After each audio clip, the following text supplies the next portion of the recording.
des merdes qui veulent faire juste du cash, des grands groupes, des grandes entreprises.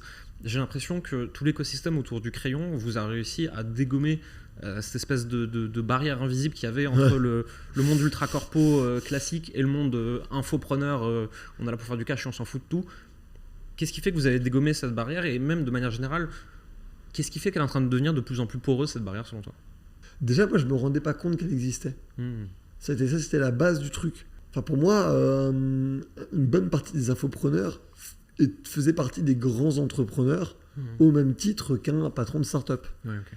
Et j'ai découvert en les fréquentant que c'était pas le cas en fait. Pas que c'était pas le cas. Pas que c'était pas des très bons entrepreneurs, mais que c'était pas du tout les mêmes teams en fait. C'était pas du tout les mêmes écosystèmes entre en gros les patrons de start-up, la génération dorée des grands groupes, tu vois, et des gens dans les grands groupes, et les infopreneurs. Et en fait, nous, on a juste parlé avec tout le monde sur la verticale de tout le monde crée de la valeur, en fait. Tout le monde crée de la valeur et tout le monde a des choses que les autres n'ont pas. Les infopreneurs ont la manière de communiquer au public. Les start-upers ont la manière de construire véritablement des vrais produits de qualité. Et les grands groupes ont la capacité de gérer des écosystèmes pour les faire tourner. Tout le monde pense qu'il y a l'écosystème start-up et infopreneur, d'entrepreneuriat. Mais tu as aussi l'écosystème grand groupe. L'écosystème grand groupe, ça va être plutôt l'entrepreneuriat ETI, l'entrepreneuriat lent, l'entrepreneuriat spécialisé, l'entrepreneuriat d'experts. Ça reste l'entrepreneuriat grand groupe. Quand tu as un cabinet de conseil, tu fais de l'entrepreneuriat, ce qu'on appelle de l'entrepreneuriat grand groupe. Ouais. C'est de l'entrepreneuriat corpo, costard cravate, 8h, 20h, la défense, très sérieux, il n'y a pas de blague, tout ce que tu veux. Là où la start-up, c'est plutôt le deuxième, on a des nerfs, on se tire dessus, mais en fait, c'est n'importe quoi. On construit des boîtes vraiment ambitieuses, on va très vite, et on est qu'entre jeunes. Et tu as l'infopreneur, quoi, tu vois. Donc, on ne va pas construire une boîte basée sur une communauté et basée sur du contenu, tu vois. Et en fait, ces trois écosystèmes-là, c'était facile à réunir parce qu'en fait, tout le monde, en fait, dans les sphères un peu élevées, parle le même langage de l'ambition. Donc en fait, ils sont ravis de se rencontrer et ceux qui n'ont pas l'honnêteté intellectuelle ou l'ouverture d'esprit de comprendre ce qui se passe ailleurs, à terme, ils périclitent d'une manière ou d'une autre dans ces écosystèmes-là parce qu'ils ne sont pas ouverts au changement. J'ai l'impression que c'est des gens qui en fait avaient déjà envie de se rencontrer, qui se regardaient de loin, qui osaient pas trop venir se renifler et qui avaient besoin d'un tiers de confiance, qui disent bah tu vois, cet infopreneur, en fait c'est quelqu'un de smart, tu devrais lui parler même si toi tu as un grand groupe, même si toi tu as une start-up. Et j'ai l'impression que dans votre écosystème du crayon, vous avez réussi à faire ça en fait. Ouais, complètement, mais c'est peut-être pas pensé, stratégisé, mais c'était vraiment voulu dans le sens où on voyait bien que c'était ce qui était en train d'arriver. On voyait bien qu'entre un Joe Rogan et un infopreneur, la différence commençait à être fine. Entre un Jordan Peterson et un infopreneur, la différence commençait à être fine. Entre Elon Musk et les codes d'un infopreneur, la différence commence à être fine. Tu vois. Il lance les lance-flammes comme un infopreneur en tout cas. Tu vois, il a quand même construit un putain de lance-flamme. Enfin, je veux dire, faut...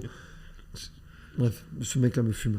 Et en lançant ce lance-flamme, il l'a fait avec les codes d'un infopreneur. Et je me dis, putain, mais en France, David Laroche, il est considéré comme, on va dire, l'espèce de coach Wish qui raconte des dingueries sur Instagram.